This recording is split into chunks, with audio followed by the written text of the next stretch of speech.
अब की बार देश की जनता किसे सौंपेगी सत्ता। देश की जनता ने किया बड़ा खुलासा। अभी अभी आया एक चौंकाने वाला सर्वे। क्या देश से होगा एनडीए का सोपड़ा साफ? क्या देश में बन पाएगी इंडिया की सरकार? नमस्कार और आप देख रहे हैं political Hindi news. Lok Sabha opinion poll 2024 में आप सभी का हार्दिक स्वागत है। अभी अभी जनता के बीच से ये जो सर्वे सामने निकल कर आया है, इस सर्वे में जनता से सवाल किया गया, अब की बार यानी 2024 में कौन होगा देश का प्रधानमंत्री। क्या अब की बार तीसरी बार प्रधानमंत्री बन पाएंगे नरेंद्र मोदी, या राहुल गांधी का प्रधानमंत्री बनने का सपना होगा साकार? इन सभी प्रश्नों का जवाब वीडियो के अंत तक मिल जाएगा। वीडियो के अंत तक जरूर बने रहें। और आज हम देखेंगे किस राज्य में किसको कितनी सीटें मिलने का अनुमान है और देश में कौन अपनी सरकार बनाने जा रहा है। सबसे पहले मैं आपको थोड़े थोड़े मोटे आंकड़े बता देता हूं कि देश में कुल लोकसभा की 543 सीटें हैं और किसी भी पार्टी को पूर्ण बहुमत की सरकार बनाने के लिए 272 सीटें जीतने की आवश्यकता होती है। जिस पार्टी के पास 272 या उससे अधिक सीटें होंगी, वही पार्टी देश में अपनी सरकार बना पाएगी। आप अपनी राय कमेंट बॉक्स में लिखकर हमें बता सकते हैं कि आप अब की बार किसकी सरकार देखना चाहते हैं, क्योंकि जनता की राय लोकतंत्र को मजबूत बनाने के लिए महत्वपूर्ण होती है। इसीलिए अपनी राय अवश्य दें। बने रहिए हमारे साथ और देखते हैं सबसे पहला राज्य आता है उत्तर प्रदेश। उत्तर प्रदेश में लोकसभा की कुल 80 सीटें हैं। यहाँ पर भाजपा के खाते में 45, जबकि महागठबंधन के खाते में 35 लोकसभा सीट जाती दिख रही हैं। आमतौर पर ऐसा माना जाता है कि जो पार्टी उत्तर प्रदेश में अधिक सीटें जीतेगी, वही पार्टी केंद्र में भी अपनी सरकार बनाएगी। देश के अब की बार आंकड़े कुछ उल्टे होते नजर आ रहे हैं। अब की बार उत्तर प्रदेश में अधिक सीटें कोई और लाने वाला है और सरकार भी कोई और बनाने वाला है। पूरे ओपिनियन पोल को देखिए और आपको पता चल जाएगा कि अब की बार किसकी सरकार बनेगी। चलिए इसी के साथ यदि हम बात करें बिहार राज्य की, बिहार राज्य में लोकसभा की कुल 40 सीटें हैं। यहाँ पर भाजपा के खाते में 14, जबकि कांग्रेस यानी महागठबंधन के खाते में 26 लोकसभा सीट जाती दिख रही हैं। चलिए इसी के साथ यदि हम बात करते हैं हरियाणा राज्य की, हरियाणा राज्य में लोकसभा की कुल 10 सीटें हैं, जिसमें से भाजपा के खाते में 4, जबकि महागठबंधन के खाते में 6 लोकसभा सीट जाती दिख रही हैं। चलिए इसी के साथ यदि हम बात करते हैं पंजाब राज्य की, पंजाब राज्य में लोकसभा की कुल 13 सीटें हैं, जिसमें से भाजपा के खाता खुलने की कोई संभावना नहीं है, जबकि महागठबंधन के खाते में 5 वे अन्य दलों के खाते में 8 लोकसभा सीट जाती दिख रही हैं। चलिए इसी के साथ यदि हम बात करें गोवा राज्य की, गोवा राज्य में लोकसभा की कुल 2 सीटें हैं। यहाँ पर भाजपा व कांग्रेस के बीच बराबर की टक्कर देखने को मिल सकती है। यहाँ पर भाजपा के खाते में 1, जबकि कांग्रेस यानी महागठबंधन के खाते में भी 1 लोकसभा सीट जाती दिख रही है। चलिए इसी के साथ यदि हम बात करते हैं असम राज्य की, असम राज्य में लोकसभा की कुल 14 सीटें हैं। यहाँ पर भाजपा के खाते में 9, जबकि महागठबंधन के खाते में 5 लोकसभा सीट जाती दिख रही हैं। यानी कि ये कहें असम राज्य में भी महागठबंधन को काफी नुकसान का सामना करना पड़ सकता है। चलिए इसी के साथ यदि हम बात करते हैं छत्तीसगढ़ की, छत्तीसगढ़ में लोकसभा की कुल 11 सीटें हैं। यहाँ पर भाजपा के खाते में 5, जबकि कांग्रेस के खाते में 6 लोकसभा सीट जाती दिख रही हैं। चलिए इसी के साथ यदि हम बात करें तमिलनाडु की, तमिलनाडु राज्य में लोकसभा की कुल 39 सीटें हैं। यहाँ पर भाजपा के खाते में 13, जबकि कांग्रेस यानी महागठबंधन के खाते में 26 लोकसभा सीट जाती दिख रही हैं। तमिलनाडु में भी कांग्रेस यानी महागठबंधन को काफी फायदा होता नजर आ रहा है, जबकि भाजपा को यहां नुकसान का सामना करना पड़ सकता है। चलिए इसी के साथ यदि हम बात करें केरल राज्य की, केरल राज्य में लोकसभा की कुल 20 सीटें हैं। यहां पर भाजपा का खाता खुलने की कोई संभावना नहीं है। यहां पर भाजपा की लुटिया डूबती नजर आ रही है, जबकि महागठबंधन को यहां पर 20 सीटों में से 12 लोकसभा सीट जाती दिख रही हैं। यदि अन्य की बात करें तो अन्य दलों के खाते में भी 8 लोकसभा सीट जाती दिख रही हैं। चलिए इसी के साथ यदि हम बात करते हैं तेलंगाना राज्य की, तेलंगाना राज्य में लोकसभा की कुल 17 सीटें हैं। यहाँ पर भाजपा के खाते में 4, जबकि महागठबंधन यानी कांग्रेस के खाते में 13 लोकसभा सीट जाती दिख रही हैं। यानी तेलंगाना राज्य में भी भाजपा को काफी नुकसान का सामना करना पड़ सकता है, जबकि महागठबंधन को यहाँ फायदा होता नजर आ रहा है। चलिए इसी के साथ यदि हम बात करते हैं मणिपुर राज्य की, मणिपुर राज्य में लोकसभा की कुल 2 सीटें हैं।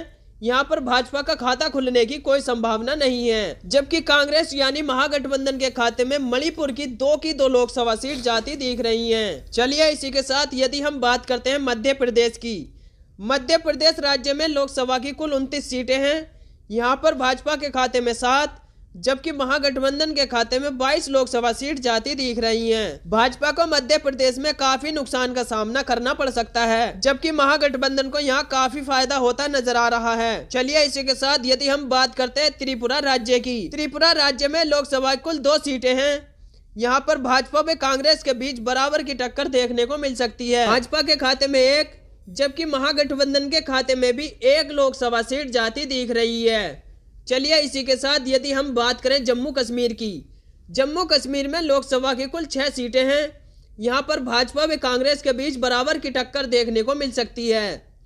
यहाँ पर भाजपा के खाते में 3, जबकि महागठबंधन के खाते में भी 3 लोकसभा सीट जाती दिख रही हैं। चलिए इसी के साथ यदि हम बात करें मेघालय राज्य की।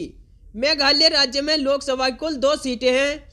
यहाँ पर भाजपा का खाता खुलने की कोई संभावना नहीं है, जबकि मेघालय राज्य की 2 लोकसभा सीट महागठबंधन के खाते में जाती दिख रही हैं। मेघालय राज्य में भी भाजपा की लुटिया डूबती नजर आ रही है। चलिए इसी के साथ यदि हम बात करते हैं अरुणाचल प्रदेश की। अरुणाचल प्रदेश राज्य में लोकसभा की कुल 2 सीटें हैं। यहाँ पर भाजपा व महागठबंधन के बीच बराबर की टक्कर देखने को मिल सकती है। अरुणाचल प्रदेश की 2 लोकसभा सीटों में से भाजपा व कांग्रेस के बीच 1 लोकसभा सीट जाती दिख रही है। चलिए इसी के साथ यदि हम बात करते हैं झारखंड की। झारखंड राज्य में लोकसभा की कुल 14 सीटें हैं। यहाँ पर भी भाजपा व कांग्रेस के बीच बराबर की टक्कर देखने को मिल सकती है। झारखंड की 14 लोकसभा सीटों में से भाजपा के खाते में 7, जबकि महागठबंधन के खाते में भी 7 लोकसभा सीट जाती दिख रही है। चलिए इसी के साथ यदि हम बात करते हैं राजस्थान राज्य की। राजस्थान राज्य में लोकसभा की कुल 25 सीटें हैं। यहाँ पर भाजपा के खाते में 17, जबकि महागठबंधन के खाते में 8 लोकसभा सीट जाती दिख रही हैं। राजस्थान राज्य में भाजपा को काफी फायदा हो सकता है, जबकि महागठबंधन को यहाँ नुकसान का सामना करना पड़ सकता है। चलिए इसी के साथ यदि हम बात करते हैं गुजरात राज्य की। वैसे तो गुजरात राज्य को भाजपा का गढ़ माना जाता है, लेकिन आप ओपिनियन पोल को देखिए और आपको पता चल जाएगा। गुजरात राज्य में लोकसभा की कुल 26 सीटें हैं। यहाँ पर भाजपा के खाते में 18, जबकि महागठबंधन के खाते में 8 लोकसभा सीट जाती दिख रही हैं। यहाँ पर भाजपा को फायदा होता नजर आ रहा है, जबकि महागठबंधन के खाते में 8 लोकसभा सीट जाती दिख रही हैं। चलिए इसी के साथ यदि हम बात करते हैं दिल्ली की। दिल्ली राज्य में लोकसभा की कुल 7 सीटें हैं। यहाँ पर भाजपा के खाते में 3, जबकि कांग्रेस यानी महागठबंधन के खाते में 4 लोकसभा सीट जाती दिख रही हैं। यदि हम बात करें हिमाचल प्रदेश की। हिमाचल प्रदेश में लोकसभा की कुल 4 सीटें हैं। यहाँ पर भाजपा व महागठबंधन के बीच बराबर की टक्कर देखने को मिल सकती है। हिमाचल प्रदेश की 4 लोकसभा सीटों में से भाजपा के खाते में 2, जबकि महागठबंधन के खाते में भी 2 लोकसभा सीट जाती दिख रही हैं। चलिए इसी के साथ यदि हम बात करें उड़ीसा राज्य की।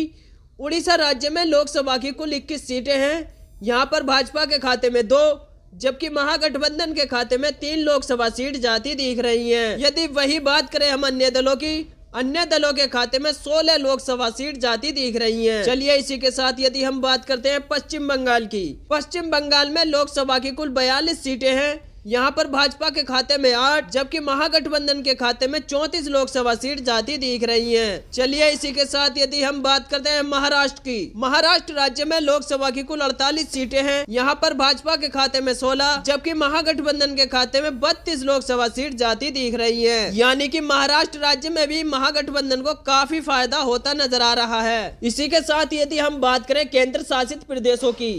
केंद्र शासित प्रदेशों में लोकसभा की कुल 7 सीटें हैं। यहाँ पर भाजपा के खाते में 3, जबकि महागठबंधन के खाते में 4 लोकसभा सीट जाती दिख रही हैं। चलिए इसी के साथ यदि हम बात करते हैं आंध्र प्रदेश की। आंध्र प्रदेश में लोकसभा की कुल 25 सीटें हैं। यहाँ पर भाजपा के खाता खुलने की कोई संभावना नहीं है। आंध्र प्रदेश की 25 लोकसभा सीटों में से महागठबंधन के खाते में 10, जबकि अन्य दलों के खाते में 15 लोकसभा सीट जाती दिख रही हैं। यानी कि आंध्र प्रदेश में भाजपा की लुटिया डूबती नजर आ रही है। इस प्रकार आपने लोकसभा की 543 सीटों का सर्वे विस्तार से जाना, जिसमें जाना कि भाजपा के खाते में 204, जबकि महागठबंधन के खाते में 286 लोकसभा सीट जाती दिख रही हैं। यदि वही बात करें हम अन्य दलों की, तो अन्य दलों के खाते में 53 लोकसभा सीट जाती दिख रही हैं। इस ओपिनियन पोल के आधार पर हम कह सकते हैं कि अब की बार देश में महागठबंधन अपनी सरकार बनाने जा रहा है। और आपको क्या लगता है कि अब की बार देश में कौन अपनी सरकार बनाएगा? कमेंट करके जरूर बताएं, क्योंकि जनता की राय लोकतंत्र को मजबूत बनाने के लिए महत्वपूर्ण होती है। इसीलिए अपनी राय हमें कमेंट करके जरूर बताएं।